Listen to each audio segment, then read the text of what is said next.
Welcome everyone to another episode of Kiwi Talks. I am privileged today to have my guest who has a great Instagram account you should follow by the name of Debt Free Kiwi Girl. She got herself into quite a bit of debt and has managed to pay most of it off. It is quite an inspiring tale. I'd like to welcome Tracy Hemingway. How are you doing, Tracy? Yeah, good. Hi, guys. Really excited to be here today. Thank you so much for coming on. No problem. So I suppose the most obvious question is, how in the hell did you get into $94,000, was it, worth of debt? Yeah, $94,248 of consumer debt sitting on 20% interest. Oh my gosh. So a little bit of backstory. So when I went to university, when I left high school when I was 17, I was there for a year. And then the opportunity came up for me to own my own business. So I said yes and took it on, signed on. I was 18 at the time, so I was really stupid. I think we all are when we're 18. Yeah. We do stupid stuff. So you take that immaturity and put it into a business perspective. But the thing is I was really, really passionate about my business. I was really passionate about helping the kids. I wasn't making a profit. So I had to live somehow. The other thing I was really good at, it was getting people to give me money, like credit. How do you and how do you do that? I sold the story. So I used to own an American style cheerleading franchise. Oh, wow. Yeah. So I used to coach kids. I started off with a gym in Hamilton and I grew it. I had a gym in Hamilton, one in Tauranga, one in Rotorua and one in Cambridge. So I had about 500 kids across the 4 locations and about 16 staff under me. So I used that to obviously get the credit. So I bought the kids like a sprung floor and I signed for it. We took teams to Hawaii, we took teams to Los Angeles, we took teams to Australia, got some really good results out of it. Yeah, so I was really, really passionate about helping these kids and I was really, really passionate about what I was doing. Unfortunately, the franchisor wasn't very helpful. She didn't give me any business advice. So I had a year of accounting university under my belt and I thought that was enough.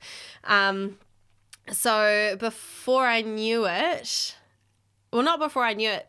I think I knew I was in trouble for a little while.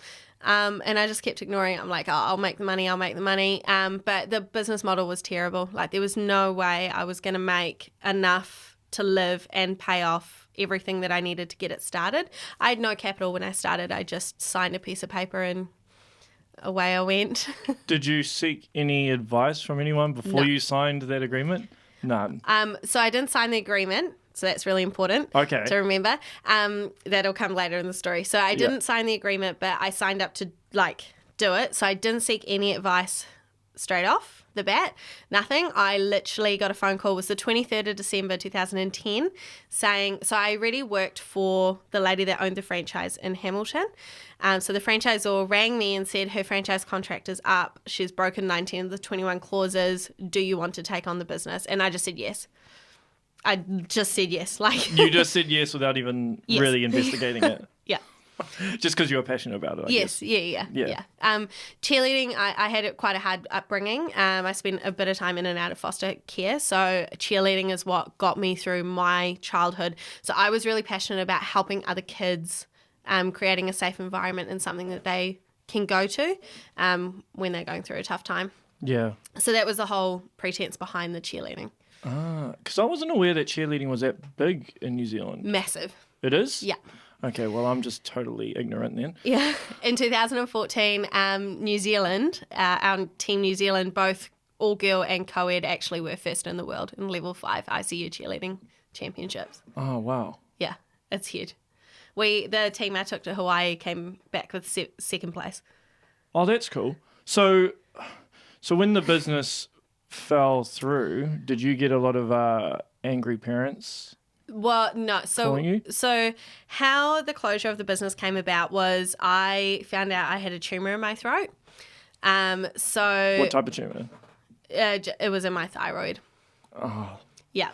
So I had to make a decision that I was no longer going to work 13 hours a day, seven days a week for this business. So I went to a business advisor, and that's when he sat down and he made me write down all the figures. So that was my wake-up call. That was my slap in the face. I was very fortunate that when I liquidated down, I didn't have as many angry people because they all thought it was a health thing. So I was very private about the financial issues. It's not been until the last couple of months that I've actually been quite public about it. My debt-free Instagram, for example, doesn't even have my name on it yet. So what made you want to come out public with it? Because if I can tell my story and help one other person, the amount of people that I open up to and they tell me things and they go, I didn't think you could do that, I didn't think we could do that. If I could just help one other person, then it's worth it. Yeah. At the end of the day. Totally. I love helping people. I mean, that's how I got into the mess in the first place. Well, it's actually, it doesn't surprise me too much in terms of, because I've heard so many stories about people in debt. I know so many people that have spent money on things that they shouldn't have. And I think a lot of young people actually struggle with it. Yeah. Particularly in this day and age with social media. Oh, absolutely. And the thing is that I was trying to live. So cheerleading was a very expensive sport. So the kids that I was coaching and their parents drove the Flashers cars. So I wanted to drive the Flashers car to show that I could fit in.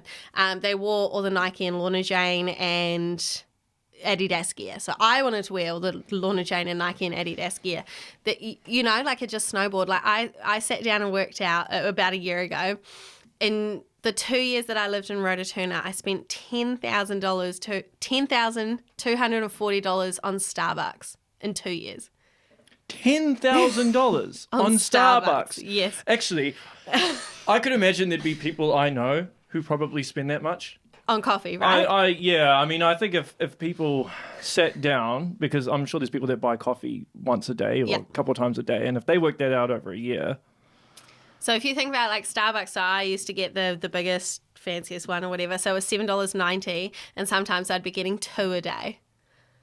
Oh, and I didn't need it. I thought I did because, you know, that's what you do because you're keeping up. Well, it's like a normalization thing. And if everyone else is doing it, then you do it. Yeah. Absolutely. So acrylic nails, I used to get my acrylic nails done. So it was $60 every 2 weeks. Is that how much acrylic nails cost? Yeah. I used to get them like fancy designed and everything. Oh my God. So I was, Keeping Up with the Joneses? Oh yeah. Yeah, I was doing a lot of that as well. So I wasn't getting the money in, but I was spending it. I was spending it, quite a bit of it. Did you ever confide in anyone about money troubles at any point during the way? No. My partner at the time, we were together 3.5 years while I owned the gym. He didn't know. He didn't know. You kept it undercover. Yeah, the whole thing. Was there any point where you're like, maybe I should stop doing this? Or was it just more, There was. So I quit smoking to pay for my car. How much did you spend on your car? $26,000. So I quit smoking and I paid for the car. And then the kids needed 2 new strips on the sprung floor. So I refinanced my car to pay for the equipment. And I remember thinking I probably shouldn't be doing this. But there was a lot of pressure. I was quite young. I was 21 at the time or 22. And the parents of the athletes were like, oh, well, you know, Auckland's got 9 strips of sprung floor and we've only got 3. And I felt a lot of pressure to be perfect and a lot of pressure to have all these extra things for the kids. So yeah, I did make decisions that I probably shouldn't have. And there were times I remember sitting with my accountant. My accountant is the most amazing lady. I remember sitting with her at one point and she actually physically hit me on the head with the balance sheet that she was trying to show me. And she's like, you need to increase class numbers. You can't keep spending this money. Did the kids ever come to you and say, we want more stuff? All the time, every single class. And the parents, and they were so overbearing about it as well. Oh, man, I can't even imagine the pressure that must have been. Think dance mums times 500. Oh, my God. And not only that, but the staff that I had. Like these don't get me wrong, the kids were great. The parents were a bit of a headache, but mostly they were supportive sometimes.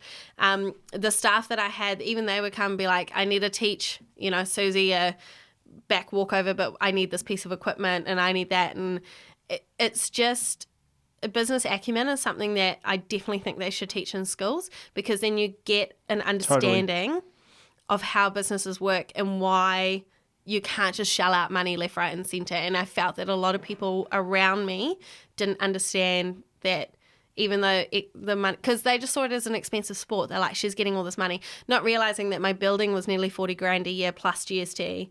Like, the running cost is wages. Have you ever had to try and pay somebody? It's ridiculous. And that was before minimum wage was so high. Oh my gosh. That's crazy. It's insane. And it's a lot for a 20-year-old or 18. I started when I was 18. I left when I was 23. So it's a lot for somebody that age to try and deal with. How much staff did you have? 16. 16. Oh, well, okay. That's quite a bit. So I managed 16 staff, and they were all under 20. Oh, man. Oh, my gosh. Oh, man. That must have been so hard when you had to put the nail in the coffin with that. No. Look, the last 6 months of it, there was a lot of poison in the gym, so the kids were treating me really badly. My long-term staff member, who also was supposed to be my friend at the time, went behind my back and wrote this list of emails. I just felt very attacked. She wrote this email about all these things that I was doing wrong in my life, and she sent it to the franchisor and all these parents. There was quite a few things that happened that at the end I knew what I was doing by liquidating down was the best thing for me.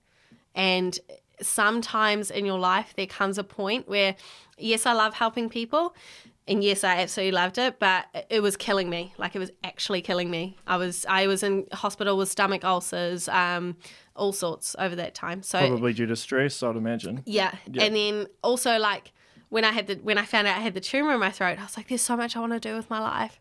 I'm so young, but I couldn't do that while I had a business. So it had to go. It just had to go. So with the tumour, what did the doctors say in regards to the tumour? They'd say, oh, you need to get this removed ASAP. Yeah. So it was growing. So it grew 75% in 4 months, to the point where it was starting to protrude out of my throat. So could you talk at all? Yeah. Okay. And everything. So it was only very slightly pressing on my vocal cord, so it was fine. But yeah, it had to come out. So when they told me it had to come out, I had surgery 6 weeks later. Wow. Yeah. It's crazy to me to think the type of pressure that we had when we were younger, although I'm a bit older than you. But even worse these days with social media, with kids having to face, going to uni and then house prices and things. Absolutely. And, there's this constant pressure to always keep up with the status or the image of today, and social media obviously just compounds the issue. Absolutely. You open Instagram and all you can see is adverts for the latest clothes. Victoria's Secret models doing $80, $90 bras. Who needs a $90 bra? No one's going to see it. Yeah. Except the guy, Yeah.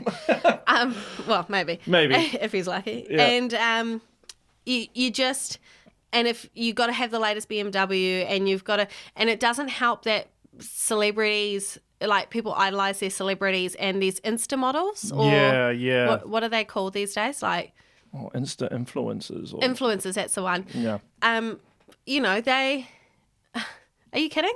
They have the richest families, the Kardashians, for example. They grew up rich, so they can buy these things, but not everybody is in that top rich bracket, but that's where they want to be. And it's also comparing image to something that not necessarily even exists. Yeah. So with Instagram or even when you take a photo, you can put all these filters on it, and then people look at it. Obviously, it would be much worse for females because there's a lot more pressure on them than males. But even males have it bad in terms of just I have to look like this. And I've got to go to that party, and I've got to be at that nightclub, and I've got to do that thing, and I've got to all the time. There's actually a post on my Instagram. So I used to be terrible. I was terrible. There's a post on my Instagram from about 6 months ago, and it was me 2 years ago or 3 years ago, and it was me holding a Starbucks cup with my freshly acrylic nails and all my jewellery. And it was like from then to today, and like if you swipe across, it's me with a little smiley face mug with my instant coffee that I made at home with bare nails. Like it's just, so I had the BMW, you know, I had all the looks, I had the hair done all the time, the makeup done, I had all the clothes, but behind closed doors, I was struggling. Like I was really, really struggling. There's a lot of people like that. I think cars is the worst one. Oh, I know absolutely. so many people who have wasted money on cars Oh. because people don't. What you should actually do is you buy the house first, then the car. Absolutely. But people buy the car first and then the house. And not only that, they're spending like large amounts. I mean, one of my good mates, he bought a Falcon and he spent like $32,000 on it. I go, dude, what the hell, man? Why did you spend $32,000 on a car? And he's like, oh, it's an investment, bro. I'm like, how is that an investment? I mean, cars are depreciating assets. So, but people get caught up in it, you know, because they probably watch too many Fast and Furious movies or something. Oh, absolutely. For me, I mean, I do have some regrets about buying my fancy car, especially now I'm trying to sell it and failing quite badly. However, it did stop me from quitting, like it did stop me from smoking. So I quit smoking to pay for that car. Okay, well, that's good. At least you can spin a negative into a positive. Well, exactly. So that's a good thing. If you can do that, then it's not a totally waste of time. No. I've probably now spent more on it than I have saved. Because would you got it on finance, I suppose? Well, I had to refinance it. Oh, yeah. Yeah. Because I know a lot of people who buy cars, they don't pay it in cash. No, they usually get it on finance. So you got to add the interest. Yeah, which people don't consider. And you know, when it might be 2 years interest free, and then it gets to 2 years and it's like, oh crap. Yeah. Now I got to pay. Now I got to pay the interest. Yeah, because most people don't budget that far ahead. No, most people. Most people. But yeah, so my car helped me quit smoking. So I smoked for 10 years and I quit cold turkey because I wanted to buy a nice car. That's good because some people can't do that. No. They can't quit cold turkey. So how many were you smoking a day? A pack a day. A pack of red, 25 red B&H a day. And how long ago was that? That was... So I started smoking when I was 13 and I quit when I was 23. Because obviously every year in January it goes up. How much? What's the percentage it goes up by? I have no idea. But back then I found my app because I had an app to track how much money I was saving by not smoking. That was my motivation. So I had a look back at my app and I was paying $26.10 for a pack of 25. And one of the ladies at work just bought a pack of B&H and they were like 32 like something. So it's so crazy. Expensive, man. It's such an expensive habit. Yeah. But the thing is, I'm lucky I didn't get caught into it. Yeah, I can hands down say it is hard to quit. It is not easy. All the people that go, just quit smoking. It's really hard. Probably people who say that have probably never been addicted to anything smoked. in their life. I will admit that I've actually said that to people. I'm just like, just quit, man. Just quit. Yeah, it's so I am really guilty of that. Easy. I'm preaching to myself. Yeah. Okay, so how did you get into the budgeting side of it? Because obviously, when you decided you need to pay off all this debt, how did you go about setting? Okay, so let me just get into so I'll just paint a picture. This gets quite emotional. So at the time, you got to think everything I've worked towards for the last 6 years is crumbling around me. Yeah. I just had surgery to have the tumor removed from my throat. So I was pretty, screwed. My boyfriend at the time had moved out while I was away having surgery, so I came home to an empty house as well. So I had no more gym, no more of that happiness. My tumor had been removed, which I guess you could say is a good thing, but you feel pretty crap after surgery. Yeah, you would do. My boyfriend, who was my support system, had moved out. I had all this debt. I was on the verge of bankruptcy. I was literally on the brink of bankruptcy. So the 11th of December, I'll never forget, the 11th of December, and that's it. I was starting a brand new job as well. So my first ever full-time job, my first ever time having a boss and like having to actually get up and go to work because I'd worked for myself that whole time. Yeah, that can be a hard adjustment. It was very hard. And I was working 7:30 to 4 at the current place I'm at now. But I also was coaching from 5 till 9 at night because I couldn't just shut the doors in September when I decided I had to see it out till December. So it was the 11th of December 2016. I was at the gym. We were folding away all the equipment and everything. I just had the last prize giving. So all of these things, like my mental state, I couldn't explain to you how rock bottom I was feeling. Like my current mental state was absolute rubbish. At that time, my landlord came up and evicted me from a house as well. Oh, no. So the 13th of December 2016, I went and saw an insolvency officer to go bankrupt. I was going to go bankrupt. I was convinced that there was no way out of this. I'd been told by 2 business advisors and an accountant that it was just not going to be worth it to try and dig out of it. So basically give up. So now this part, I've heard conflicting views, but I can only go off what happened at the time. So I went to the insolvency officer, picked up all the papers. Obviously, I was pretty distraught. And on it, it said that for me to go bankrupt, I have to give up all luxury items, including any pets. My dog was the only reason I was getting out of bed in the morning. So most people have children. I have a dog. And so her name's Teddy. So Teddy was literally, I got home and I saw Teddy's face and I rang my mum and I said, I'm not giving this up. Like I need to find a way out of this. I need to find a way through this. I can't give her up. Like my mental state just... Teddy was all you had. Yeah. That was it. That was all I had. So then I did what Tracy does best, and I went to a library. Okay. Yeah. So I love reading. I grew up without TV, so I grew up reading. And I got every book under the sun on budgeting and financial advice out. So the next day I went and got myself a second job. So I was working 3 jobs at the time. What were the jobs? So I was working in sales. I was an account manager at Office Max during the day. And then 3 nights a week from 6 till midnight, I would go and clean office buildings in town. And then I was also gift wrapping Christmas presents for 2 days on the weekend. Oh, wow. Okay. Yeah. So to put it into perspective, I've just got my figures here. So back then, my minimum repayments a month on all that debt was $3,426. My income just from Office Max on my base salary after tax was $2 more than that. Oh, okay. Far out.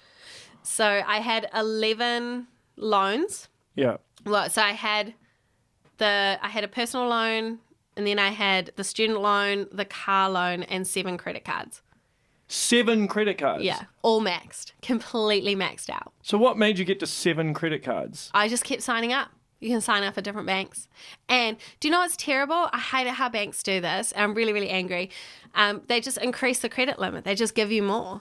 If you have... Well, it benefits them, you see. They love people to be paying off interest because they make money off it. Yeah, That's how exactly. they get you. They want to increase your limit. I mean, I've gotten emails saying, hey, we want to increase your limit. I'm like, nope.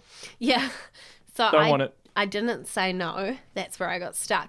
So I remember going to ASB. So that's who my accounts were with at the time, and the biggest credit card was with them. And I took all the paperwork and I went to try and negotiate a better interest rate deal. And I'll never forget the guy behind the counter, and I just can't wait to go back and see him one day. And he literally said to me, you're never going to be able to do this. You might as well just go bankrupt and give up. Oh. So now the reason that none of the banks could give me a better credit card or give me any leniency is because I have a perfect repayment history. So because I never missed a payment, they couldn't help me. So What? yes, exactly. So if you call their retention teams or their risk teams or anything, they would look at my file and say, you've never missed a payment in your life. We can't help you. So for me to get help or reduce interest rate or anything, I would have had to miss a payment, get the $25 fee, all that jazz, and then they would consider helping. That's stupid. It is so ridiculous. So did you do that? Did you miss a payment just so they could help you? No, because it ruins your credit score Oh, yeah, of course. straight off the bat. But that's so dumb. I should get. I want to get a bank manager on here now. And ask them, because that's a stupid rule. That is honestly a stupid rule. I went with everything. Like, I had all the paperwork. I was crying at the counter. Imagine me standing in Tower ASB just bawling my eyes out with all this paperwork. And the guy's like, we cannot help you. We cannot do anything. We cannot help you. Did you just speak to one person, or did you try and go up to... I spoke to about 4. 4 people, and they all said the same thing? Yeah, and it was the same at BNZ. It was the same at Westpac as well. They're like, your credit score is amazing. You have a perfect repayment history. I wonder why that is. There must be some weird reason why they have that rule. That's so weird. Yeah, So then, okay, so after that, then what happened? Okay, so then I learnt the art of balance transfers. Balance transfers, okay. I already know there's going to be some people who are going to be like, what's that? Yeah. So do you mind explaining for the listeners and viewers what that is? Sure. So a balance transfer is something that a bank offers with a promotional interest rate. So you can transfer the balance from X credit card to Z credit card and only pay like 1% interest or 0% interest for 12 months. Okay. Yeah. So a lot of my minimum repayments were interest. So I needed to get that down to make any headway. So if I look at my 2017 budget, just to give you an idea of how much interest. So in November 2016 was my highest interest payment. It was $658.44, not including the car loan or personal loan. So if you add those two on, so that would have been an extra $200. So it was nearly $1,000 in interest in 1 month. Man, that's a killer. Yeah. That's so a killer I wasn't going to go anywhere. It's like sinking and trying to get out with a teaspoon. Quicksand. Yeah. So I learned the art of balance transfers. And I duped all these banks that had given me the credit in the first place. So the first thing I did was transfer off I transferred off one of the credit cards first. So I reduced the credit limit on my lowest interest credit card. Increased the credit limit there. So I'd been to the bank to tell them I was in so much trouble, and they still gave me increased credit limits. Like, I don't understand. Didn't you press them and be like, why are you giving me more increased limits? Well, no, because it helped me with my balance transfer, so it didn't matter at the time. Okay, yeah, I suppose that's true. So I increased that one, balance transferred off one of the company credit cards, closed that credit card down. So we're down to 6 credit cards. And then in April, I'd paid off enough of another credit card so that I could balance transfer again and get 0%. So to give you an indication, my interest just by balance transferring 2 credit cards, so about 10 grand off those cards onto promotional, my interest went from 623 to 489. Okay. On credit cards. Yeah. So it's not awesome, but well, it's something. Yeah. Yeah. Something is better than nothing. Yeah. So, yeah. Because as all good business people know, or even not good, but like it's common knowledge, to get anywhere financially, you've either got to increase your income or decrease your expenses.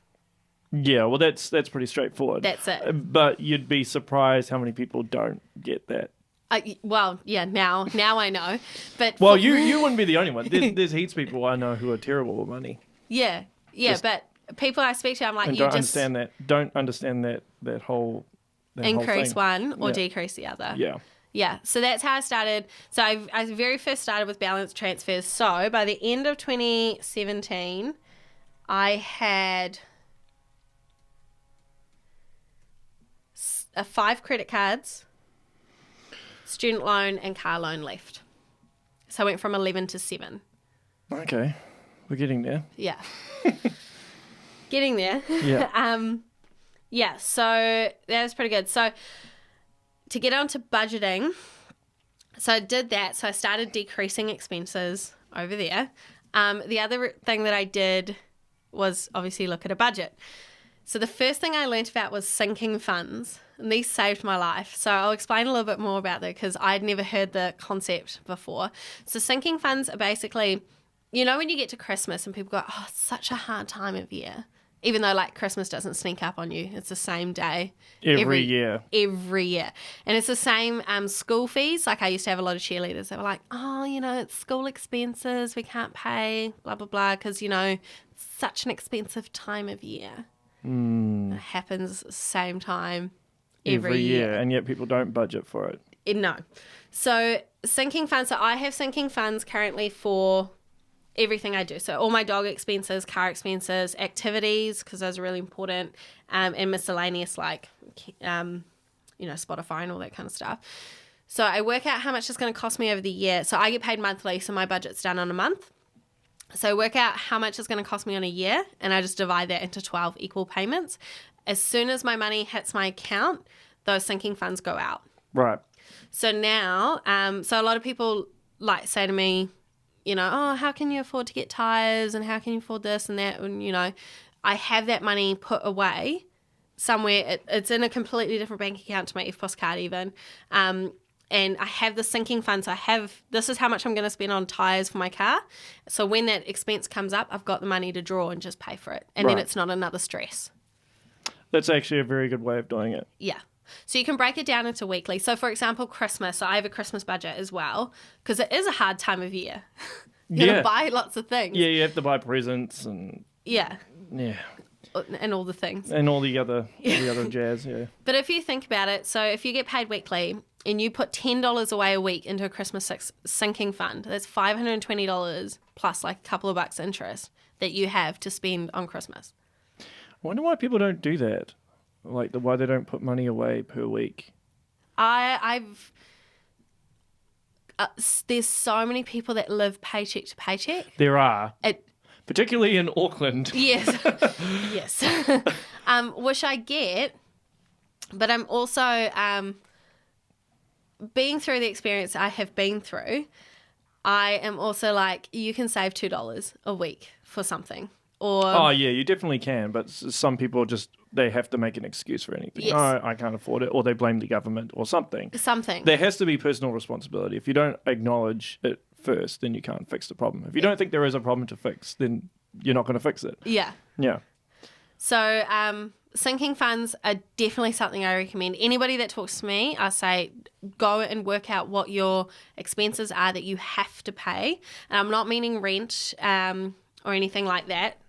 I'm literally, so I'm just looking at mine. I have like my dog registration, my food that I'd spend on my dog, like her food for the year, flea treatments, her doggy daycare, which she does once a week, tyres for my car, warrant, rego, AA membership, because I'm a female and need help if I break down.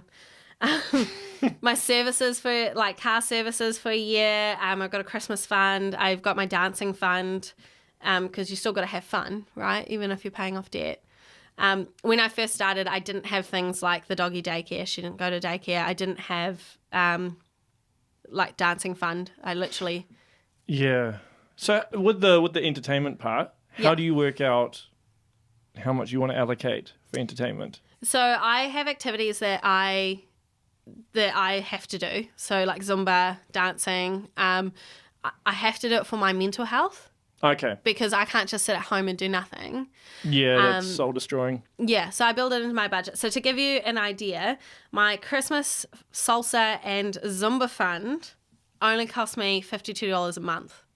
That's pretty good. That's all I put away. Yeah. So when those fees come up, I can just pay it. So what happens if some concert comes up that you want to go to? So I have another fund for that. Oh, okay. All right. So that's my budget's a work of art. So we'll just talk through it. So yeah, so all those things, sinking funds, definitely recommend. So in total, a month, I put away $360.50 into sinking funds, and that covers all my basics.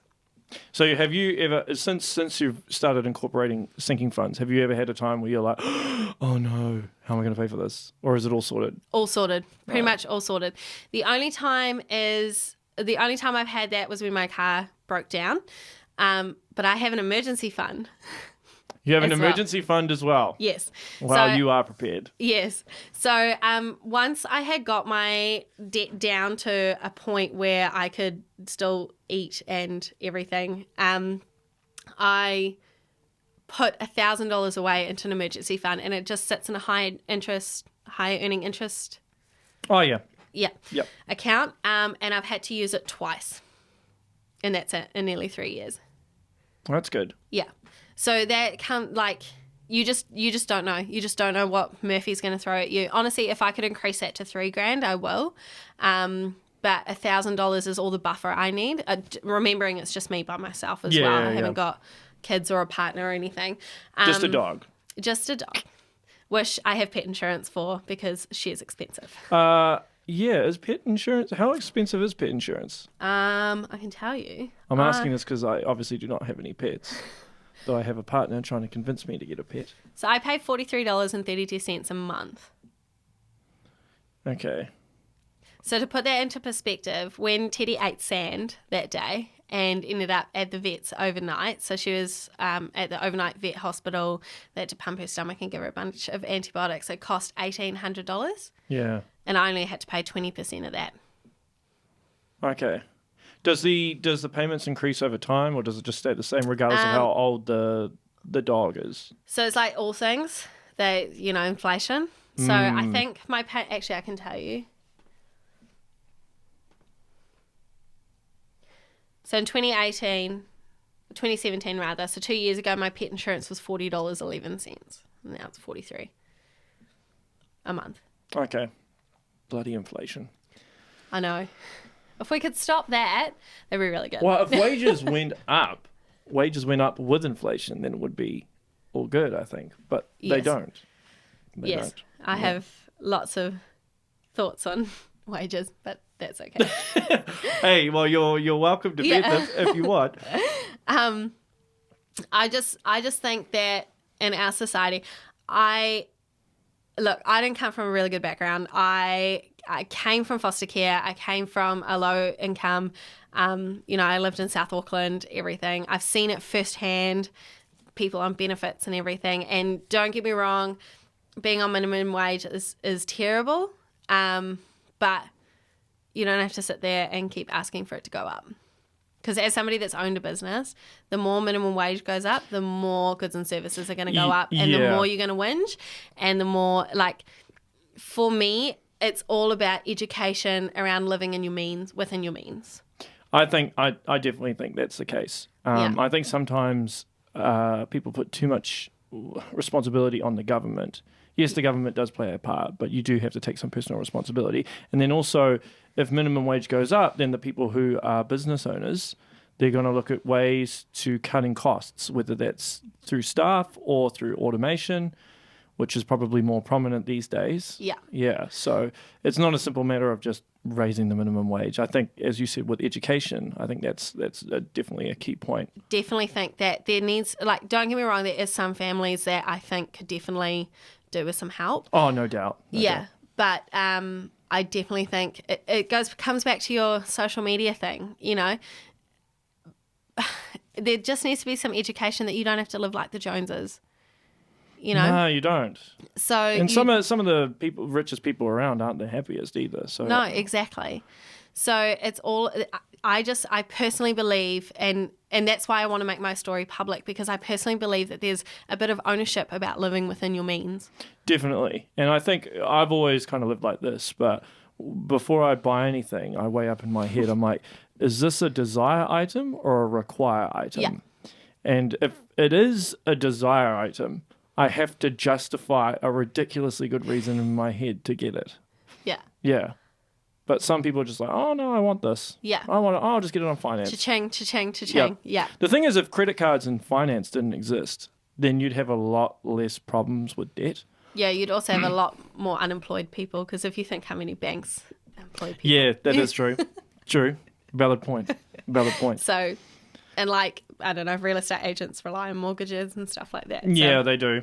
They do. Well, those are assets, though, appreciating assets, unless you're in Auckland currently. Yeah, well, I think, look, my biggest thing with Auckland is expensive to live.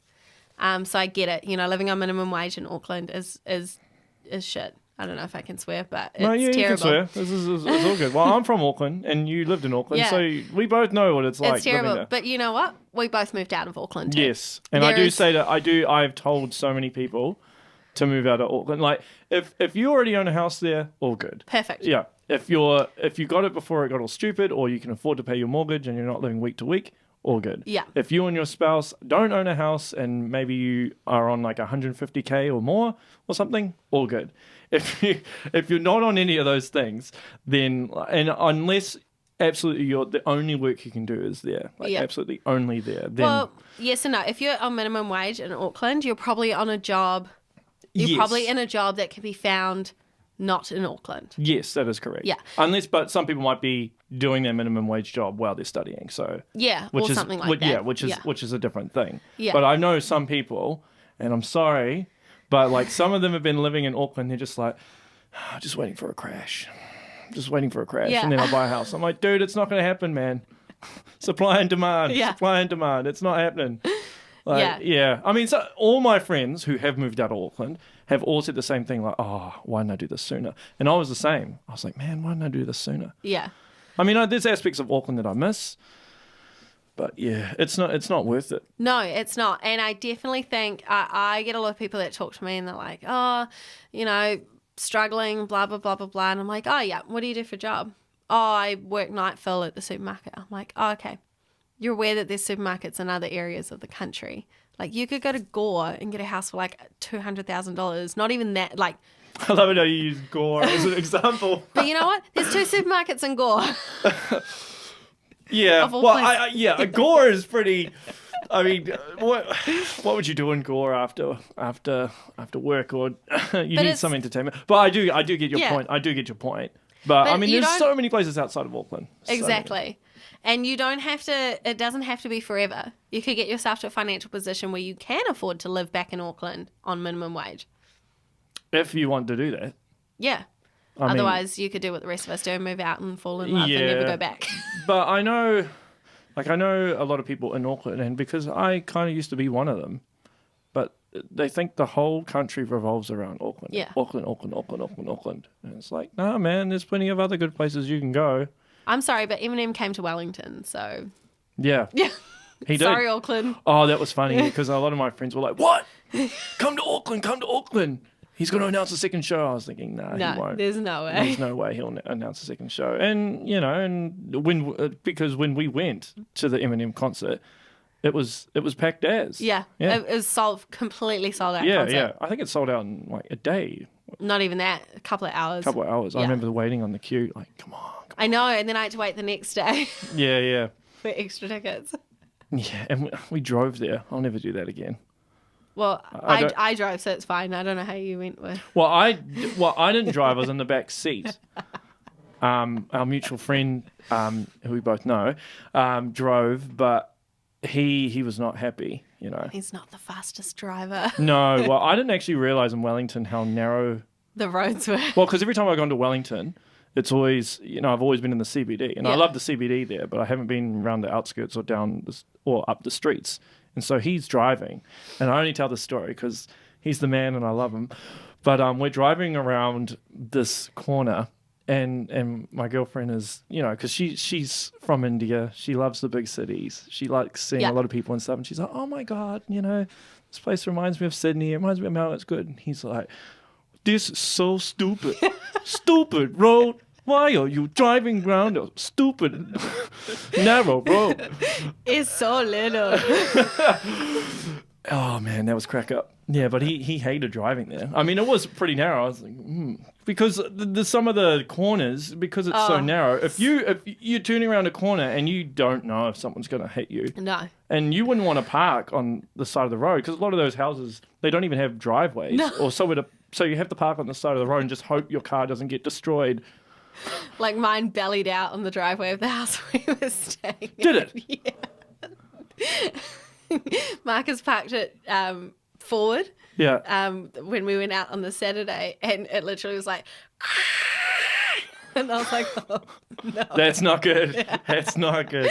So I drove from then on and I reverse parked it like a good person. Oh, well done. Well done. But yeah, I'd be keen to talk to people who live in Wellington on a day-to-day basis, who live on some of those roads, and how they cope with it. Well, my flatmate lived there for 5 years or whatever, and I asked him how you coped with it, and he's like, I caught public transport everywhere. Well, the public transport, there's actually Very not, good. yeah, compared to, well, I mean, New Zealand public transport's pretty bad. If you go anywhere overseas, you realise that. But Wellington is a lot better than definitely here or even Auckland. I tried to catch a bus the other day, and it just never came in Hamilton. That used to happen to me all the time in Auckland. Like, oh, okay. I used to wear this jacket. It was like my mum had it from like the 70s or something, and it had all faded. So I looked like a homeless person. And I remember like waiting for this bus, and it was raining, and some dude just pulled up, and he's like, "Do you need a ride?" And me, I'm just like, "Oh yeah, all good, free ride. Don't have to pay for the bus." This is how cheap I was. Yeah.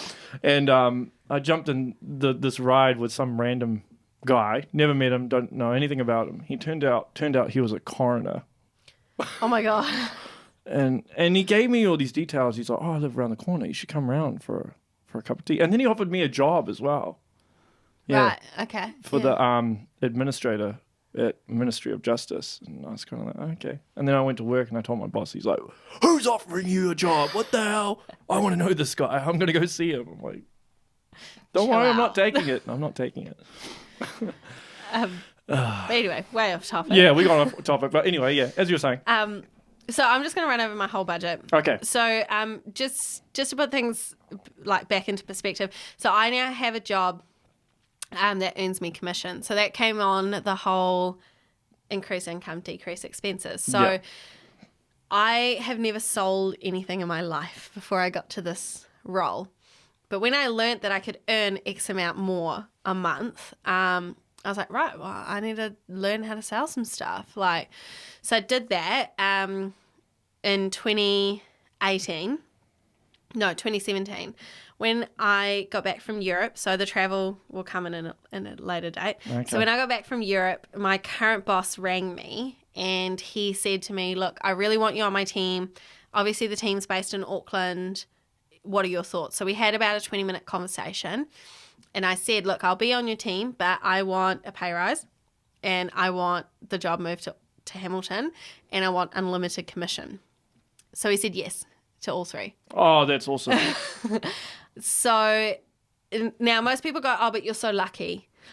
No, I was not lucky. I can tell you right now, I was not lucky. I taught myself how to sell. I taught myself how to be good at it, and I taught myself how to earn that commission. So how do you teach yourself to sell?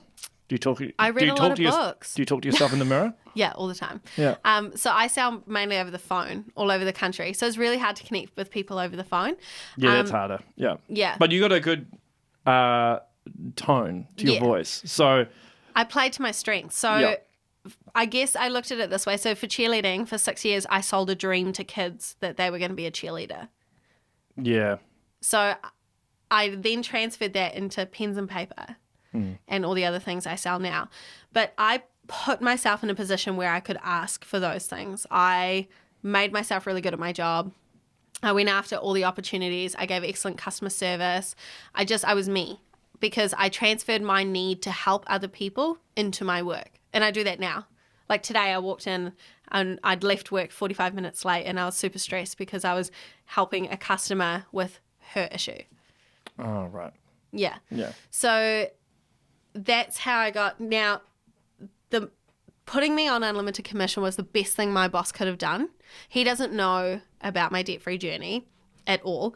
So he didn't know that that's what my motivator was. But I finished my year last year 190% of my sales target. So I was the highest achiever in our company. Wow. Yeah. But then in some ways that debt was your motivator, right? Yeah, Do you 100%. think you would have pushed yourself that much if you didn't have that? Or do you think that played a huge part in A it? huge part. Yeah. So I would not. Okay. So people don't go to school and go, "I'm going to be a sales rep." Like you just end up. No, they don't. You end up in sales. It's not a career that you aspire. You know, people like, I'm a fireman and I'm going to be an accountant and I'm going to be a singer and I'm going to be a sales rep. Like Yeah. nobody says that. So you just sort of end up in sales.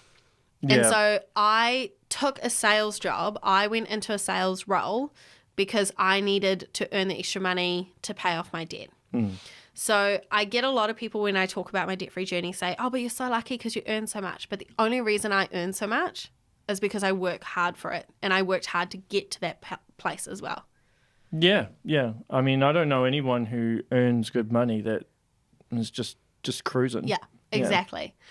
And there's times that I'm still logged in on my laptop at 11 o'clock at night and I'll get an email because obviously our IT team alerts my boss and he's like, Tracy, you're not meant to work over so many hours a week. And I'm like, yeah, okay, whatever. Totally ignore him. It's fine. Yeah.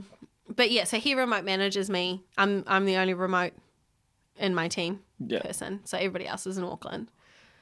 Wow. Yeah. But that shows technology and where it's going, you know. It's a good thing that people are able to work remotely. I know a person who works for Spark but he works out of Tauranga. And I think like once a fortnight he might have to go to Auckland, but otherwise he does everything remotely off a computer. Yeah, exactly. And I think that needs to be more of an option for people. Well, it comes back to our not living in Auckland thing.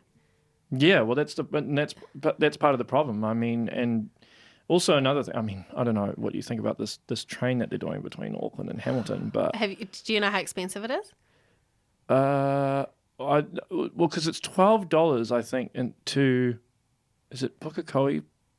Does it stop? Because it stops off at Pukekohe. Yeah, and then you got to change trains. Yeah, yeah. So I worked it out. It would cost you $36.50 each way. To get each way? Yeah. Because the train from Pukekohe in is $20-something already. Is it? Mm-hmm. We used to catch I used to live in Tuakau, which is South Auckland, so we used to catch the train in from Okay, so it's over... Okay. So $60 a day. Yeah, over $60. Yeah.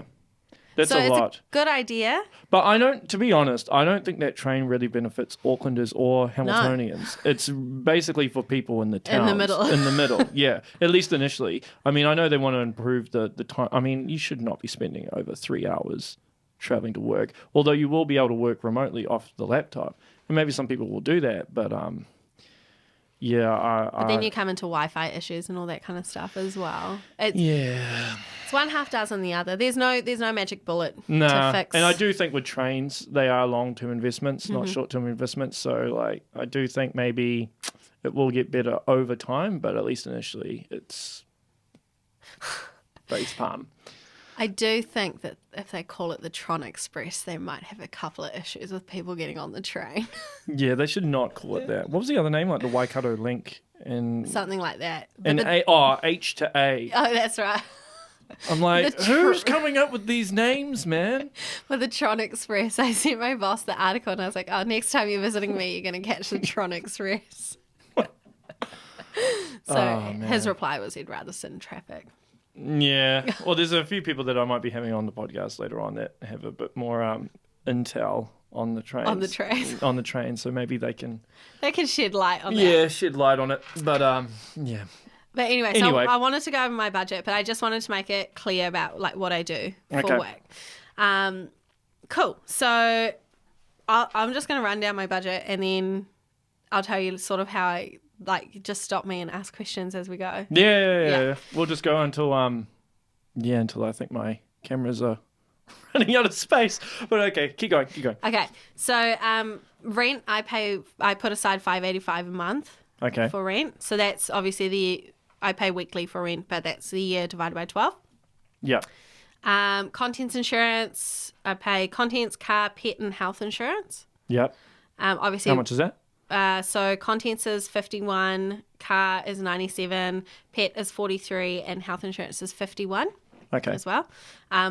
Obviously, after having a tumour, I'd never get rid of my health insurance. So. Yeah, definitely. My car loan at the moment is $400 a month. That is a lot. Yeah.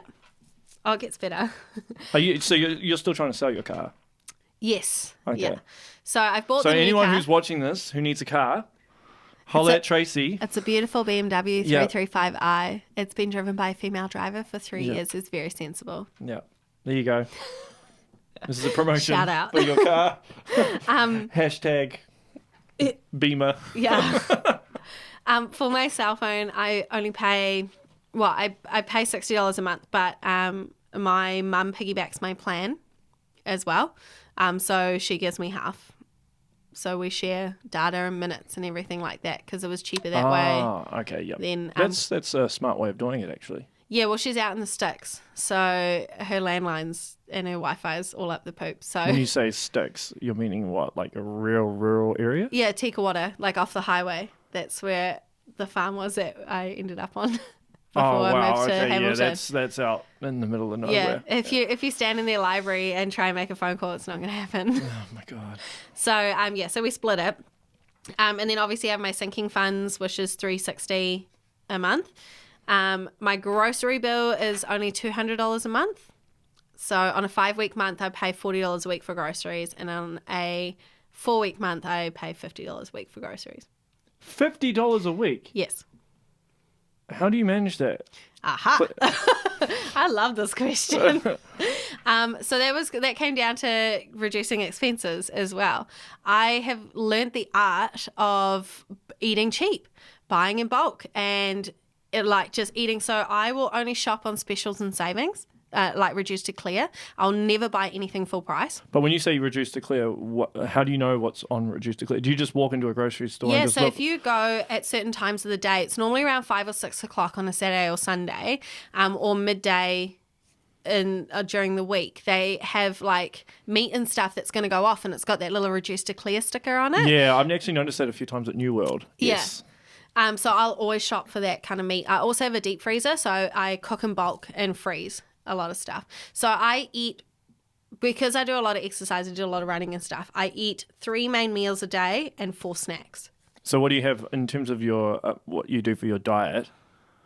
Yeah. Yeah, so what do you usually have for breakfast? So I have a banana before I get to work, because I've normally gotten up and gone for a run before work. So Really? Yeah. Oh man, that's dedication.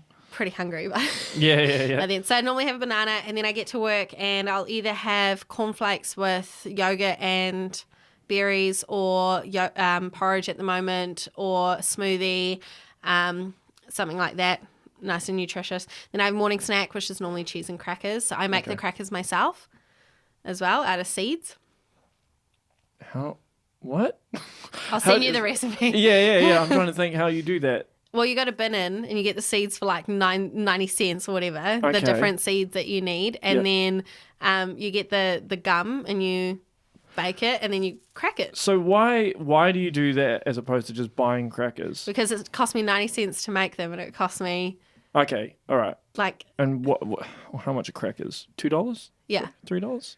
So I know it sounds stupid, but when you're trying to be as frugal as possible to get out of debt... Yeah, well, every cent counts. Well, that's next level, but I can admire your dedication. Yeah. Yeah. And then so lunch, I'll normally have like some sort of carbs, so rice, and dinner. So rice, potato, what else? Pasta. So I'm gluten free as well, so I have to eat gluten free pasta. It's really expensive.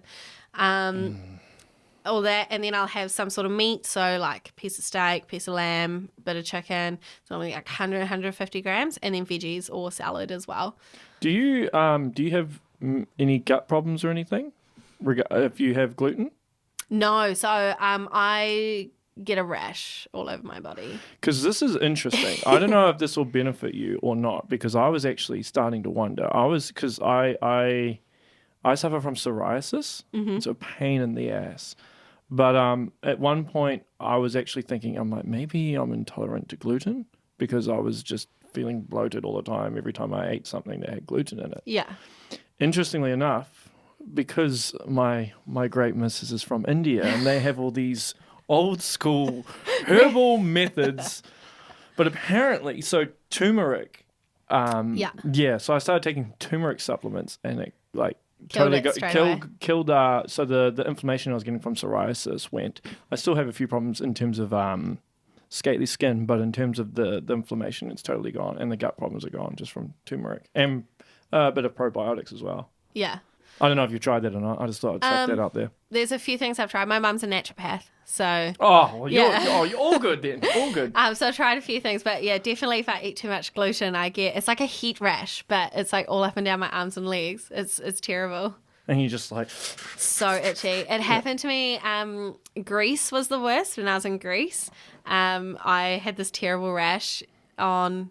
my legs, yeah, and then again in Thailand, so I just looked like a walking mess, and I was really itchy. Did you deliberately eat gluten, or did you eat something and you didn't realize there was gluten in it? No, deliberately. So I can handle little bits of gluten, so right. I'll eat it every now and then. But like when I was in Greece, I had been in Spain before that, in London before that, so I was like, oh yeah, I'll just eat a little bit, eat a little bit, and then like Greek food is you got bread, all that yummy bread and olive oil and the gyros and everything. So I overindulged. That was definitely my fault. Oh, okay. And then in Thailand, I didn't mean to eat so much gluten, but it's really hard to differentiate like their rice noodles and like their pasta noodles and everything because obviously everything's in Thai. So.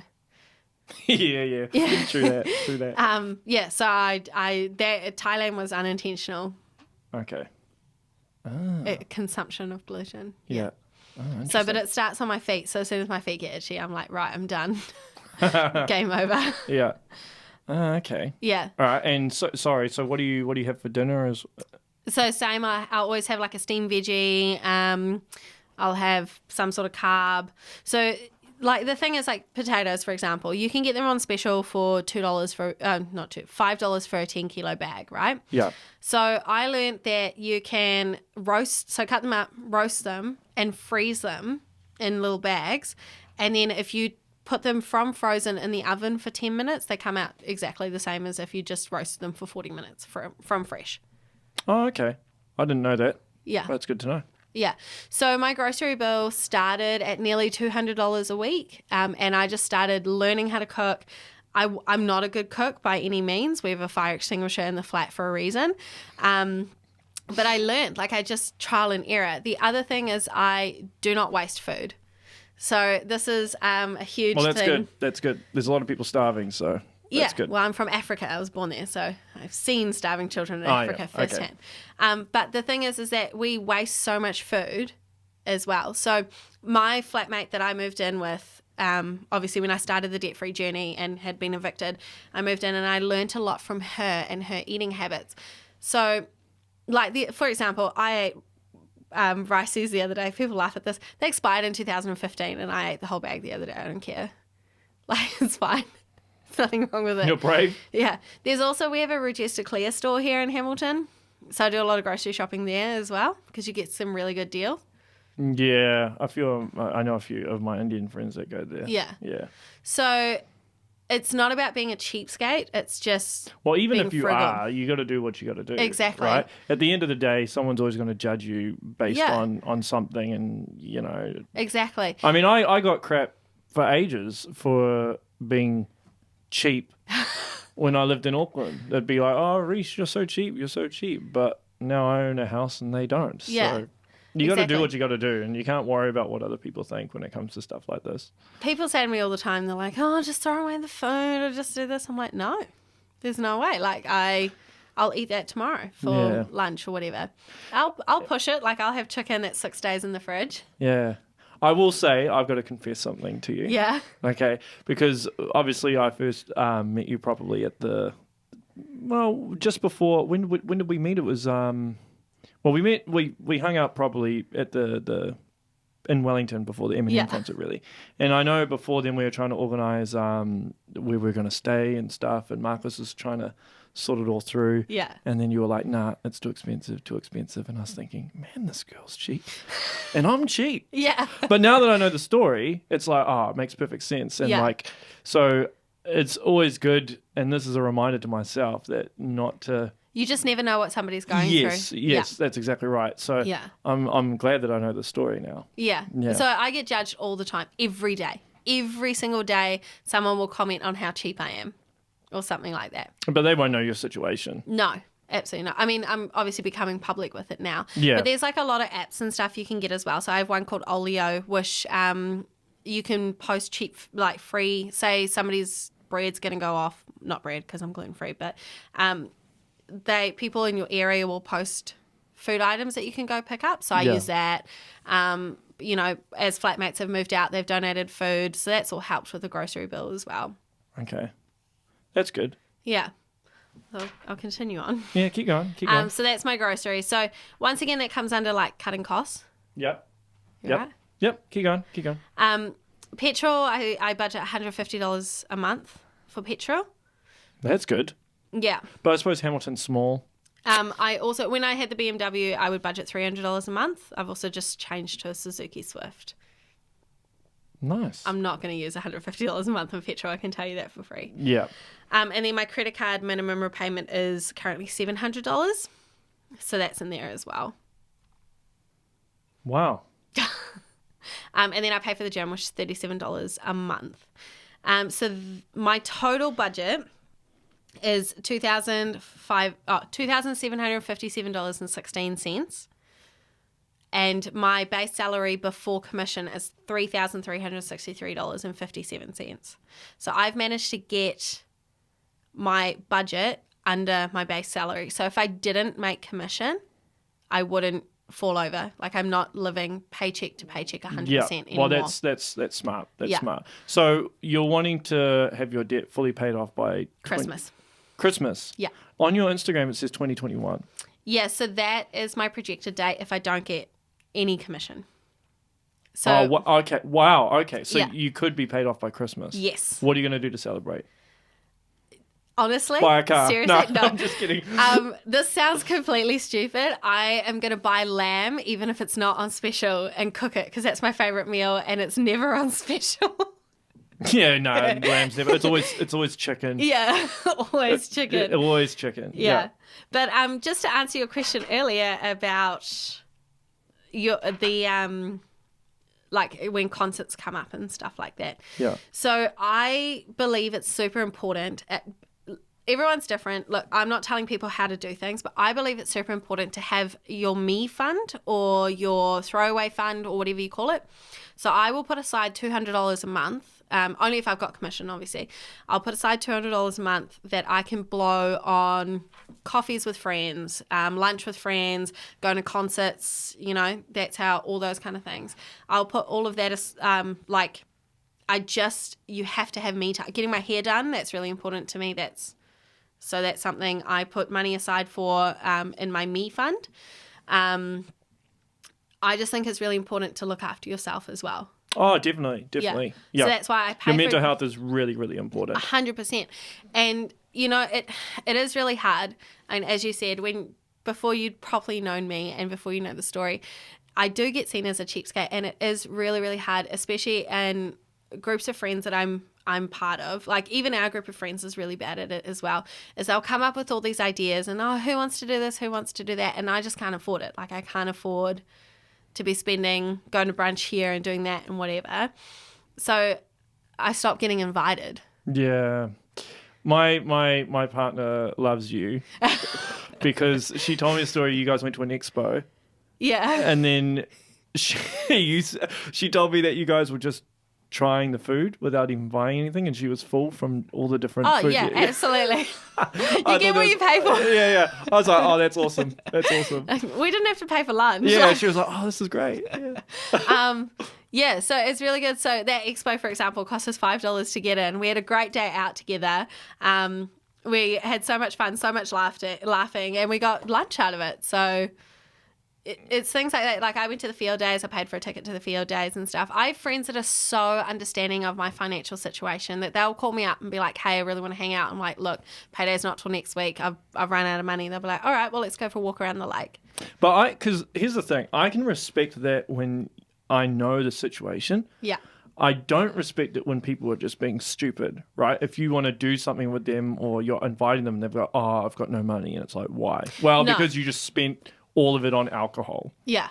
Then it's like, well, that's stupid. That's just stupid. Whereas your situation, at least you may have been dealt a bad hand, or you made some choices that I made some stupid choices. Yeah, or some bad choices, but you're taking the necessary steps to rectify it. Yeah, or rectify it. Yeah.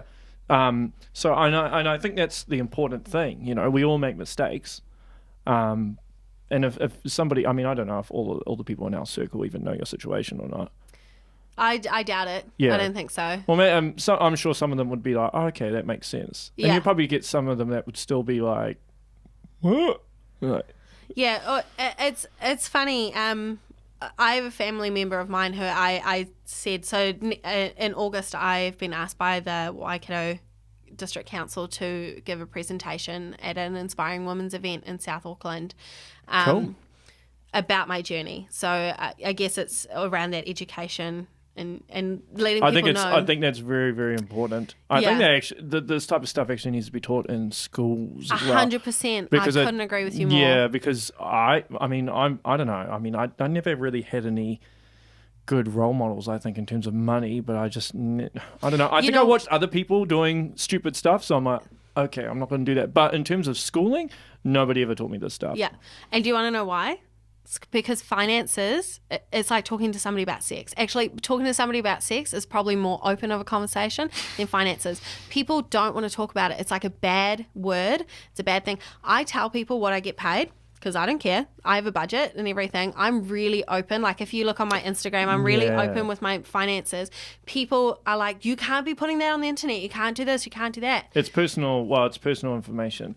It's funny you said this because my previous guest was a cybersecurity guy. Oh, yeah. So I'm not sure if he would totally agree with, because he'd probably tell me that there's some ways they can be exploiting you and stuff. But I think it depends on the nature of the situation. Yeah, and I think once I become debt free, I won't be as open with the figures, but I'll definitely let people know what I'm doing. Well, here's the thing, right? If you're really, really wealthy, or if some people know that you're really, really wealthy, then you'll get some people who are like, oh, they're really wealthy, I'll hang out with them, maybe they can buy me stuff. Exactly. Some people are like that. So yeah. Some people won't tell other people finances for that reason. Yeah, and I get that finances are quite personal, but that's why people still make bad decisions. So if you look at me 3 years ago, on the outside, I looked like this super successful person that was really rich and I had all these things. But on the inside, I didn't want to talk to anybody about it because I didn't know how.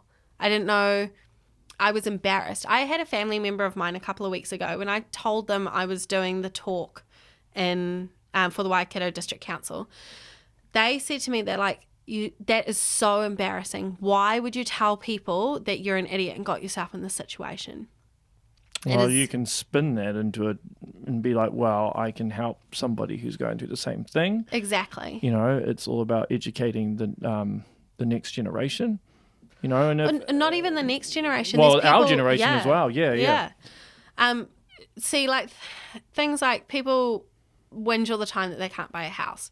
You've bought a house. I'm probably going to buy a house a few years after I'm debt free. Like, well, yeah, it's what are you willing to sacrifice to do it? Exactly. Right.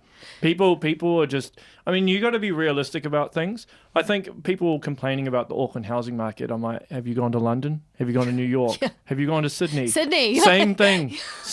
Any massive city. An apartment in Sydney at the moment is $1.5 million for one beddy. Yeah, and people. I mean, Auckland's just it's evolved into an international city now. Yeah. And a lot of people want to be there, so that's just the sacrifice you have to make. And if you can't afford to live there, you can't afford to live there. You just have to accept it. You know. Absolutely. The world's not going to stop if you move out of Auckland. There's plenty of good places. You know, there's a reason why Hamilton is the second fastest growing city in New Zealand now. You know. But you've got to be willing to take the risk. So I took the risk. I shut down everything I knew for 6 years and I went into sales. Like, I didn't think that was going to happen. Yeah. You take the risk. I mean, we went to that Seed Waikato event last night on Rockbottom. That was so good. That was so good. So I guess this was my rock bottom was being debt free, and now I'm on the way back up. Yeah, well, it was inspiring to listen to those, the CEOs who went through, a rock bottom or a bad situation and came out of it, better, wiser, a better, all those things. Yeah. So it's, we all go through our different trials and tribulations. It's just whether you want to make the effort to improve yourself and learn from your mistakes and to never give up as well. And that's the thing. So I love learning and I love reading. So slightly addicted to learning. I love learning. Yeah. I'm okay with reading. Depends on what it is. So I have a life coach that I see, and she gives me modules and stuff to work on. I do courses, so I'm about to sign up to do a certificate money management course. I eventually would like to become a financial advisor for millennials, just because I feel like I have. Well, you've gone through the trials and tribulations to make it happen, and you can probably there's a big difference between someone who's actually been through it and someone who's just like, well, you just need to do this. This is what the paper says. Yeah. So if you've actually been through it, then people will be able to relate to you as well. Yeah. Yeah, it's more relatable that way. I have so many frugal stories that I tell people, and they. So for example, I'll tell this one. So I, being a cheapskate, being super frugal and needing to pay off my debt, I didn't want our power bill at the flat to go up. So this is 2 winters ago, because our house is freezing. Our house is really cold, but we have a fireplace. So instead of paying for firewood, I went with a friend and we drove all over Hamilton. We collected all the pallets and I cut them all up with a skill saw. And we used pallets for firewood, and we did it for 2 years. That's awesome. To keep our power bill down. That's awesome. Maybe I should do the same. I highly recommend. I've got a skill saw that. I've got one in my garage, so yeah, I can probably do it. But yeah. So I have so many frugal stories that people just cannot believe, because not only have I been paying off all this debt over this time, I've also travelled. Like, I went to Europe for 3 weeks. I went to Thailand for 3 weeks. I've popped over to Sydney, been to Melbourne, done all of that in the last couple of years, 2.5 years. And so it is doable, and I just did things for me as well. That's good, though. Yeah.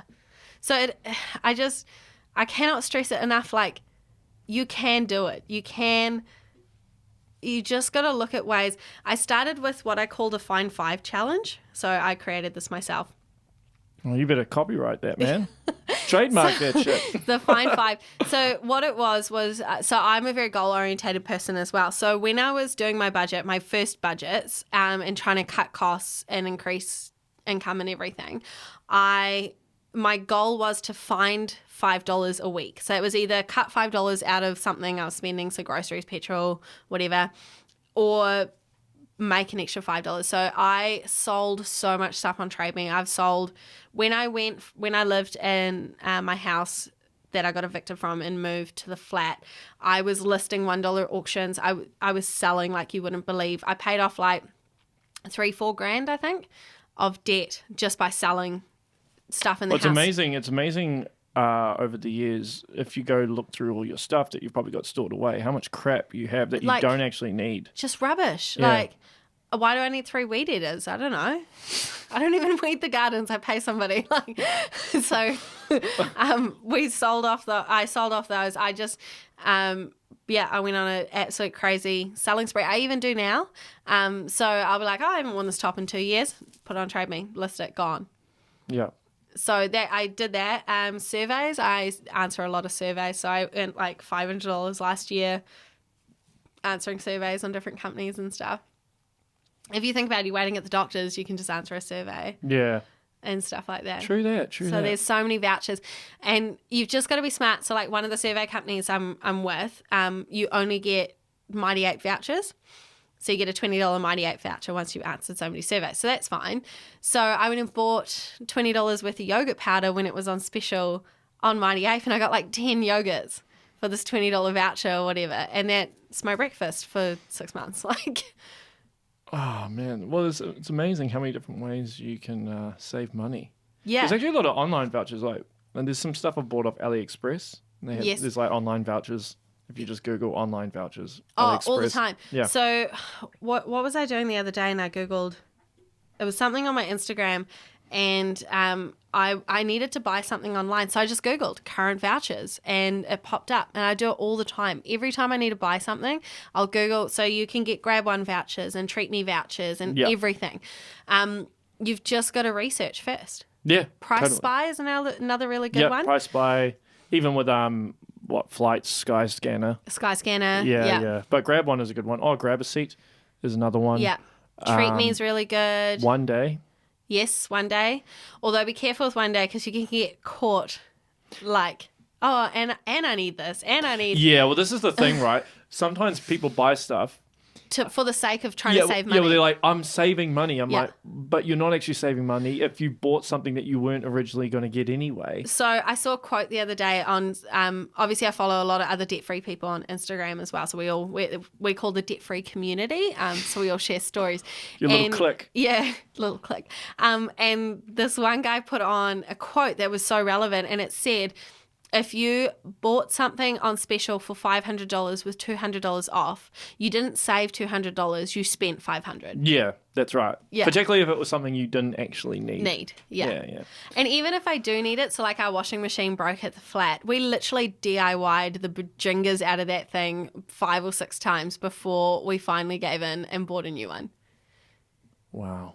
Yeah, I was like, we had Google up. I was trying to figure out how to bypass a overload switch or something. I was like, oh, I don't know what that part is. Check that out. And we just DIY'd and duct taped it. And yeah, it looks hoary, but who cares? Like, it worked, right? Yeah. So I'm not sure. There might be some listeners and viewers who don't know this for people, because apparently, because this house is in a low income area, the government actually subsidizes, they pay 67% of the cost if you want to insulate the house, like the ceiling and floor. So I got that done here, but I didn't even know about it. You know how I found out about it? We went up to Kerry, and we stayed at an Airbnb, and there was this guy there who he transfers prisoners from prison to prison. And he was also a DIY builder guy, and then he mentioned it, and I was like, "Wait, what? Hold on," Hang on a minute. because I was thinking of getting insulation, but I was like, "Man, it's pretty expensive." And then I read it, looked into it, and yeah. So anyone who owns a house, just check it up. I forgot the name of the website. I should see if I can find it and then put it in the comments on the YouTube or Podbean comment section or something. But yeah. So, yeah, there are definitely a lot of deals out there. Oh, absolutely. And you just got to want it bad enough. And I know I get a lot of people, oh, but what is your time worth? And I'm like, what? I'm sitting down watching Married at First Sight, whatever, some rubbish on TV. I might as well be researching or reading or something at the same time. Well, if you live in Auckland, your time is worth nothing anyway, because you're probably spending 3 hours in traffic. Yeah, listen to a podcast about whatever you want to learn. Listen to this podcast while you're sitting in traffic. There you go. All the time. All the time. But yeah, budgeting, like, I'm showing Reece here. So this is my main budget, but I'm not even wearing my glasses. Just move it forward. Yeah. But if you look at across, all of these also incorporate into my budget as well. My budget's literally a work of art. Oh, wow. So, oh my God, that is some detailed. That's some detailed stuff right there. You don't have to be as detailed. Like my first budget was income, expenses, and you know it's really funny. I still have a copy of that. I've actually laminated it. My first ever budget, because I had income, expenses, and a red line. Like it was in red, and I was like, what? And I did the figures 5 times, and I was like, oh, okay, well I've got a problem. There's something wrong with this. So do you show people that budget and they're like, whoa. Literally, I'm like, she's hardcore. Yeah, I'm like, just have a look at my budget here. And everyone's like, wait, what? Stop. Back up. Yeah, but it's got everything on there. I obviously know what it means. I'm currently working on writing a book and doing... Oh, wow. Yeah, all about my journey and everything I've learned. Cool. And I want to do... You'll have to come back on here. When you release it, and promote I've got to be debt free first. Like we've got to get to the end of the journey. Yeah, you will be. You're all good. It doesn't have to be anytime soon. But I want to do my main goal. I actually sat down. I went to a Seed Waikato event, and they asked like what your goals are and stuff like that. So I'll bring it up. So eventually, what I want to do is I want to be able to help the millennial generation. Not just millennials, be good with finances to help others and to help others achieve their financial goals and financial freedom.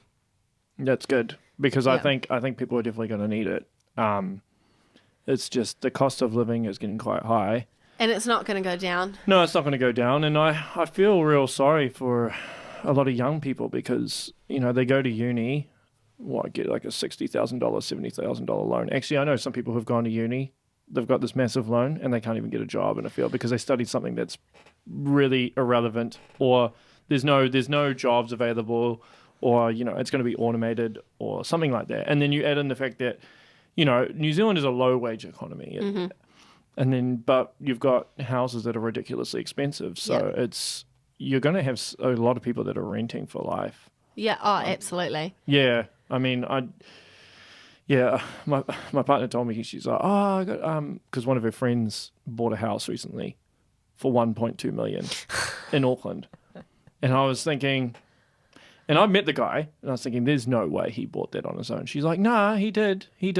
I'm like, no. Sweetie, there's no way.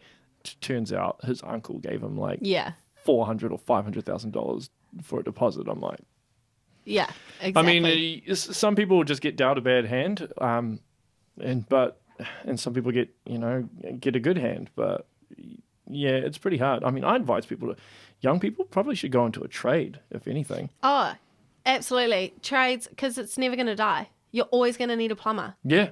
You're always going to need a builder. Yep. You can't automate. Like, I'd love to see a robot try and put his hand down a toilet and pull whatever out that's blocking it. It's not going to happen. My dad told me for years, get into a trade, be a plumber. Yeah. And I look back on it now and I'm like, damn it, I should have done it. Plumbing and IT, especially IT technicians, because with all the automation that's happening, you're going to need somebody to fix it when it goes wrong. Yeah, yeah. Because we've all been in the office those days when the IT system's gone down. Yep. And it's pretty bad when that happens. Yeah. But so IT is definitely the thing. Though, like, every IT guy at the moment seems to be from India. No offense to Indians, but you guys are damn good at it. So I had to point that out. It's so technical. It is so technical. I really struggle. Our IT guy's name is Fred, and I often have issues because obviously I'm remote based. Yeah. And I'll call him and be like, "Hi, Fred," and I can hear him sigh. So I'm like, I have no idea what you're talking about. Yeah.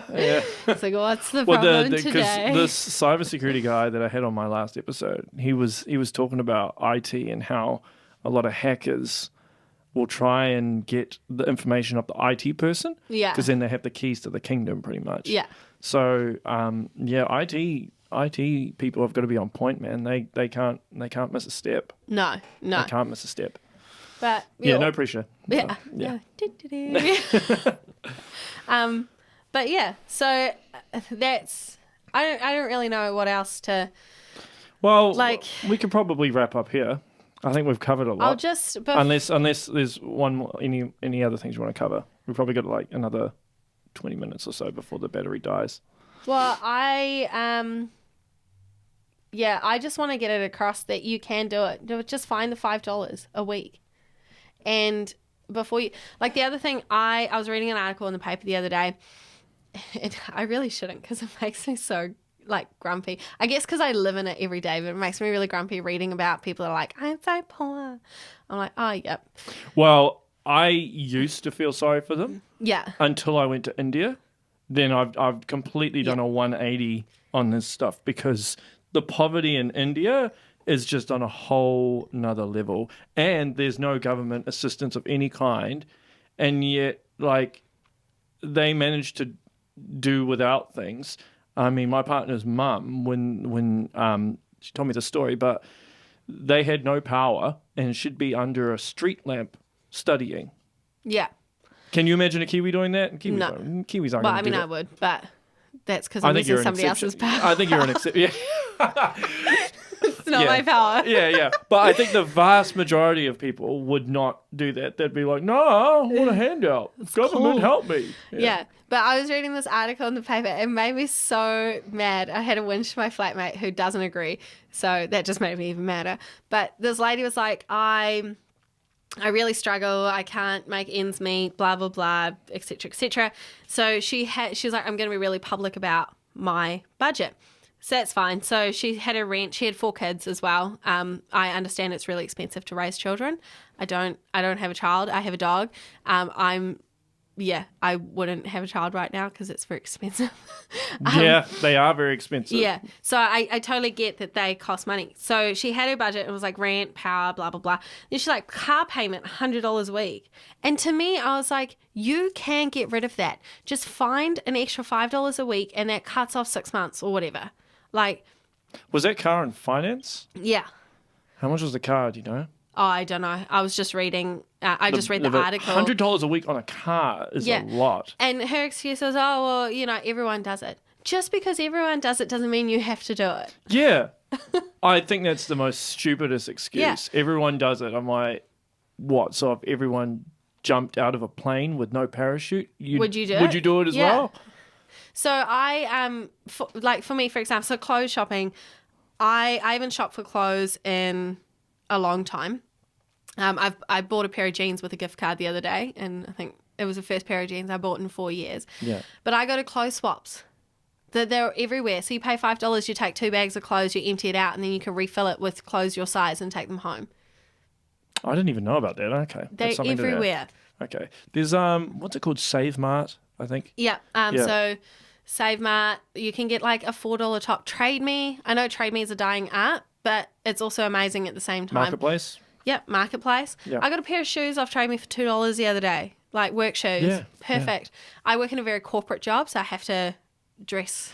And the thing is, you don't need, like, even if you buy that stuff and you're kind of embarrassed that you bought it secondhand or something, like, you don't need to go tell people that, you know, No. just don't tell people that you bought it off exactly. Trade Me. If you're that worried about people judging you, they're not going to know. For example, the dress I'm wearing today, I got so many compliments. It's an Augustine dress, right? So this dress will be worth, what, $150, probably more than that. Augustine's a famous brand. I didn't know that either until today. I'm not up with the play when it comes to brands. So everyone's like, oh my God, that must have cost you a fortune. I literally got this at a clothes swap. It was part of one of the bags of clothes that I picked up. But no, like, yeah. No one would know. No one would know. It's perfect. Yeah. I have a leather jacket that I bought for $12 or something 4 years ago that I wear. It's probably my only jacket. Wow. Yeah. So you just got to look after it. And like I will wear, the one thing, I had a friend of mine, because I will wear a lot of the same things over and over again, because obviously I don't buy new stuff all the time or at all. And I had a friend of mine, it was one of the girls I travelled with. So when I went to Europe, I was there for 3 weeks and I took 9 kilos of luggage, and that was it because it was in a backpack. So you can imagine I had 5 pairs of shorts, 5 tops, a couple of dresses, some shoes. And one of the girls goes, oh, well, isn't it going to be weird that your Facebook photos will have the same clothes in? I was like, sorry, what? Excuse me? Well, some people care about that stuff. I know. Right? I'm like, I'm not here for the Facebook. Facebook photos. I actually think New Zealand is actually better than a lot of countries. Yeah, this girl was Australian. Yeah, in terms of judging people based on what they wear. I mean, you walk into Countdown and you'll see people with bare feet in a bathrobe buying groceries. First time my partner saw that, she's like, oh my God, what the hell? What is going on? But like I know some countries are a lot, like I know Australia. They're very judgy. Particularly in Sydney and Melbourne. Yeah. So this girl was from Melbourne. Yeah, well, that'll probably be why. There'd be other places as well. New York would probably be the same, and parts of the UK. And But like if you go to Thailand, for example, the people there are just amazing. They don't care what they wear. No. They don't buy a top for like $1 down at the market. Yeah. Somewhere along the line, I think people, I don't know, society's kind of gone all weird, and there's so much of an emphasis on how you look on the outside. Yeah. You know, what the perception is of you rather than what you are on the inside. Yeah. But it's not good. Even when I travelled, so people ask me all the time, they're like, oh, how did you afford to travel? Paying off debt, blah, blah, blah, blah, blah. So I was in Europe for 26 days, and my entire trip cost me $6,800. Accommodation, food, all the activities.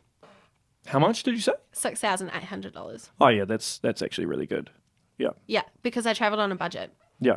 Well, that's the thing you got to do. And I knew, like in Dubai, when I went to Dubai, I went and had high tea up the Burj Khalifa. I did a helicopter tour of the city. I went and did dune buggy rides. Wish I got kicked off the dune buggy, but that's okay. I'll tell you that story another time. Yeah, maybe. Yeah. I did all these amazing things when I was in Greece. I saw some of the most amazing places. I went on speedboats. I went in caves. I did pub crawls. I did absolutely everything. But I just did it on a budget. Well, that's the thing. I mean, there's no way, I could only build this studio because I budgeted for it. Exactly. And I didn't take out a loan or anything to do it. I budgeted No, it. because then you have to pay interest. Yeah, the only thing that I've ever paid, well, I've never gotten finance on anything. Yeah. I've never overdrafted my credit card or anything. The only thing that I own, which is technically a loan, hey, that rhymes, is my house. And that's an appreciating sort of asset. a necessary So that's different. But otherwise, besides from that, it's all about budgeting and. Like even with a car, if you pay cash, you probably end up paying less of a price because they'll give it to you for a discount. Oh, absolutely. That's what happened with my Swift. I negotiated like $1,000 off it. Yeah, because they're like, oh yeah, cash straight up. Yeah, sweet as. Yeah. But yeah, so before the camera runs out, I just wanted to throw a couple of figures at you. Okay, hit me. Where I'm at. So far, I have paid since the 11th of December 2016, which is when I start my debt-free date from, I've paid a total of $18,181.62 in interest alone. Shit. That's a lot. So, and then in principal, I've paid $60,092.25. So to date, I've paid $78,273.87 just on debt. I've also paid an additional $23,000 on travel in that time. Yeah. And I can give you actually an updated figure because I redid my budget yesterday. Left to pay, all that's left now is $34,185.75. Wow. That's awesome. So hoping to have that done by Christmas. You will. I'm hoping you will. And then the one thing I get asked all the time is, what am I going to do once I'm debt free? The short answer is I don't know. I have no idea. Just wing it. Yeah, but the one thing I am going to do is all my friends and family and work friends that have supported me along the whole journey, so the ones that haven't just, dropped me in it or stopped inviting me, I'm definitely going to take them all out for dinner or lunch or whatever and just somehow show my appreciation. Oh, that's nice. Yeah. So that's definitely in the debt-free budget. Cool. For the next year. There's a couple of thank yous I want to publicly give. Okay, yeah. Can I do that? Yeah. Just do it before we wrap up. Yep. Yeah. So publicly, I'd like to thank my mum. She is the most amazing woman. At the age of 48, she changed her career from an industrial chemist to a naturopath. So she's complete idol for me. She's supported me along this journey to the point where she makes all my face creams and face wash and stuff like that, so I don't have to spend money on it. Well, you got good skin. Yeah. Oh, thank you. Thanks.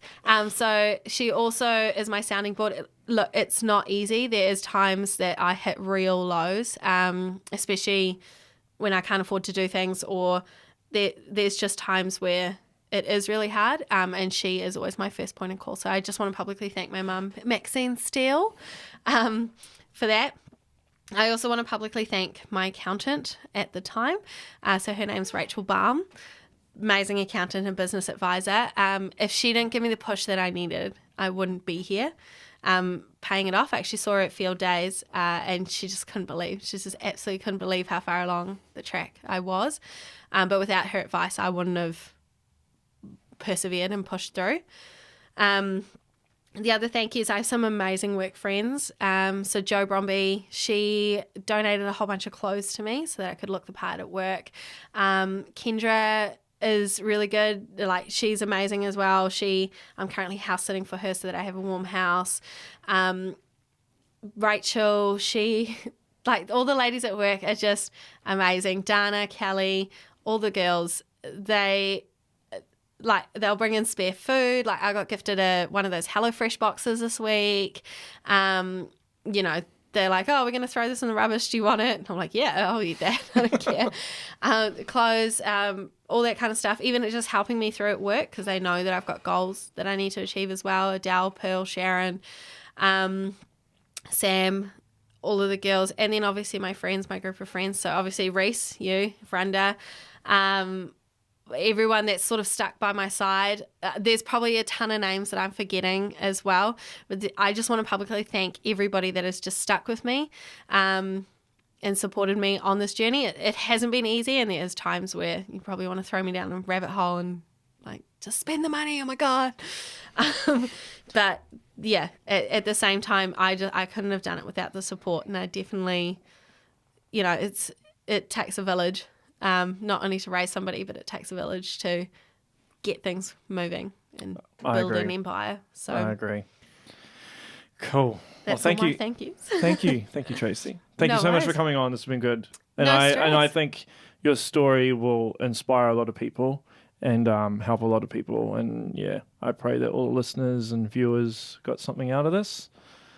Okay, well, that's a wrap. Until next time, make sure you follow Tracy on Instagram as Debt-Free Kiwi Girl. Yeah, it's a photo of a pug in a sheep's outfit because I'm like a dog in sheep's clothing. I don't know, trying to disguise myself. If you have any questions about my journey, about budgeting, anything, just message me on Instagram. I'm always available and I'm always happy to help. Cool. All right, until next time, guys. See ya.